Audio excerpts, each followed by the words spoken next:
Some questions are as vast as the universe itself. They challenge our understanding of good and evil, and of what makes us human.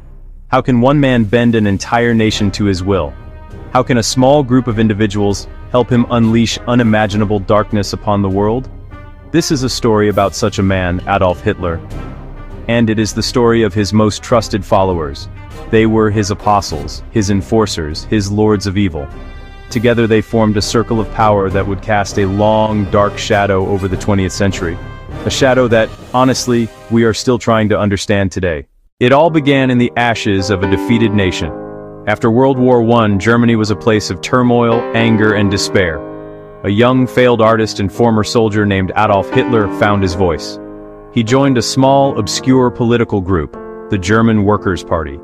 Early on, his fiery speeches blamed scapegoats, promised a return to greatness.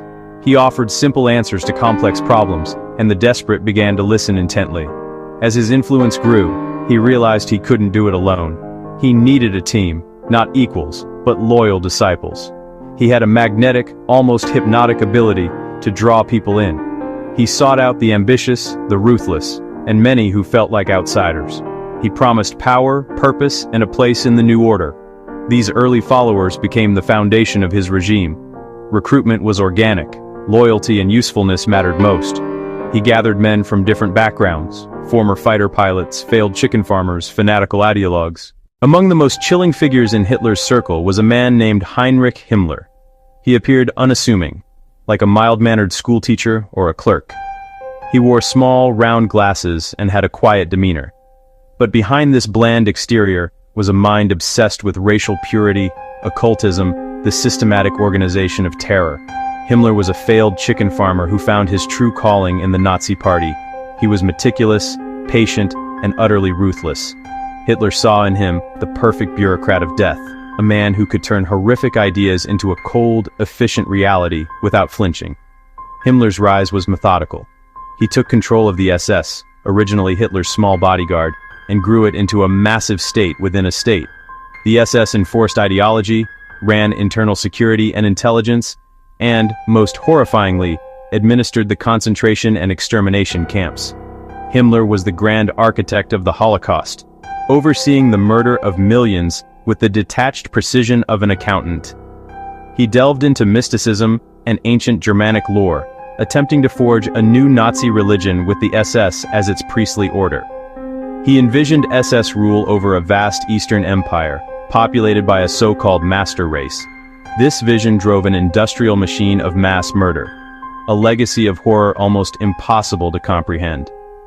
Controlling the German police, including the Gestapo, keeping files on everyone, even other leaders, he became the quiet spider at the center of a web of terror.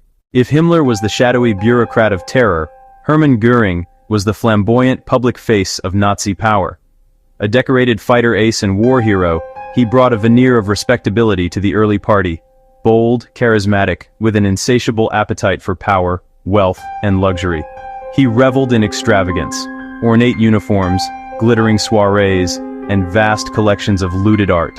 Hitler prized his popularity and links to the military and aristocracy.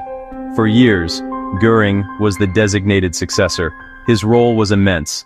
Founder of the Gestapo, head of the four-year plan to ready the economy for war, commander-in-chief of the Luftwaffe. Early Luftwaffe power fueled blitzkrieg, crushing Poland and France, triumphs he eagerly claimed. But vanity met reality. He promised to destroy the RAF and failed. He vowed to resupply Stalingrad by air, a catastrophic failure that led to devastating defeat and shattered credibility. As the tide turned, he retreated into luxury and morphine, growing bloated and irrelevant, a parody of his former self. Yet he kept his arrogance, believing himself Hitler's heir, a delusion that sparked a final confrontation. He embodied the regime's arc, early glamour and success, curdled into corruption, failure, and moral bankruptcy, a man who flew too close to the sun and whose wings melted in his own failures. Charming, intelligent, ruthless, greedy, ultimately inept as a military leader. Words can be weapons, and in the Nazi regime, their chief weaponsmith was Joseph Goebbels. Small in stature, with a clubfoot that caused him to limp, He compensated with a powerful intellect and a venomous tongue, a doctorate in literature, a master of communication and propaganda. Drawn to Hitler's charisma and radical message, he crafted the Führer's image and the party's myth. As propaganda minister, he controlled newspapers, radio, films, the arts, everything filtered through Nazi ideology. He understood simple, repetitive messaging and raw emotion. He built the Führer myth, portraying Hitler as infallible, Germany's sole salvation. He demonized Jews and other perceived enemies, spewing lies that poisoned millions and paved the way for the Holocaust. He weaponized cinema, grand spectacle and vile slander to embed the big lie. As bombs fell, his fanaticism intensified, more desperate, more extreme, calling for total war. He remained loyal to the very end, a dark shadow in the Berlin bunker. His story is a terrifying testament to propaganda's power, and how a gifted mind can be turned to destructive ends. Not all power is wielded in the public eye. Some of the most influential figures operate from the shadows. In Hitler's circle, the master of the shadows was Martin Bormann, a coarse, brutish man with a ruthless talent for bureaucratic infighting, head of the party chancellery, later Hitler's private secretary. He was the ultimate gatekeeper. Every document, every message, every person seeking access passed through him. Disliked by all, trusted by one. He used proximity to poison Hitler's mind against rivals, subtly undermining them while strengthening himself. By war's end, he had become the second most powerful man, through paperwork and access, not charisma or command. A very different figure was Rudolf Hess, an early fanatical devotee who helped write Mein Kampf and became Deputy Führer, yet was gradually sidelined. In May 1941, frustrated and perhaps unstable, he secretly flew to Scotland to negotiate peace. The British simply arrested him. Hitler declared him insane and erased him from the party's story. Hess's strange flight ended his role and widened the opening Bormann filled. In the vacuum, the invisible hand tightened its grip. The inner workings of Hitler's circle were a tangled nest of vipers. On the surface, unity. Beneath, rivalry, suspicion, backstabbing. Hitler engineered chaos, overlapping responsibilities that forced competition so none could challenge him. He was the puppeteer. They were the puppets, cutting at each other's strings. Himmler gathered incriminating files on Göring. Bormann blocked access and pushed his agenda. Goebbels shifted support as it suited him. The power struggle crippled the war effort. Branches refused to cooperate. Personal empires trumped victory. Inefficiency and blunders multiplied. Paranoia seeped downward. Leaders spied, plotted, lived in fear. One misstep, one failed campaign, one slight, and you fell. A toxic atmosphere poisoned the regime from within, hastening its catastrophic collapse. For a time, the Nazi war machine seemed unstoppable. Poland, France, much of Europe. But the Battle of Britain dealt the first major crack. Göring's Luftwaffe was beaten, a blow to his prestige. The invasion of the Soviet Union promised quick victory. The Winter and the Red Army said otherwise. Stalingrad became catastrophe. Göring's boast to sustain the Sixth Army by air collapsed with them. Disasters deepened fissures. Generals doubted Hitler. Himmler and Bormann seized power at the army's expense. As defeat loomed, Himmler accelerated genocide.